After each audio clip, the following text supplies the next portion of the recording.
This is the Lone Crater YouTube. We hope this video helps. You begin by installing the essentials so the rest works. Get Java JDK 11 or newer, Android Studio for SDK and AVD tools, and VS Code. Once done, export Android Home and Append platform tools to path so a DB runs from any shell. Check with a DB version. Then open VS Code and install the Android Emulator extension and your app-specific extension. This ensures you have both the device images and the editor tooling. Make sure those installs finish before moving on.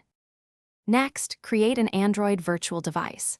In AVD Manager, pick a device profile, choose a system image with the API level you target, and configure RAM, SD card, and orientation. Then enable hardware acceleration, Intel Haxum on older Intel Windows, WHPX for recent Windows Hyper-V setups, or Hypervisor. Framework on Mac OS, because acceleration reduces cold boot times dramatically. You can also use AVD Manager and the Emulator CLI to script creation and headless launches. This helps when you want repeatable, automated emulator instances. Finally, launch the emulator and connect it to VS Code.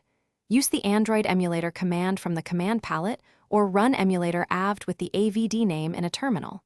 Once the device appears in a DB Devices, add or update launch.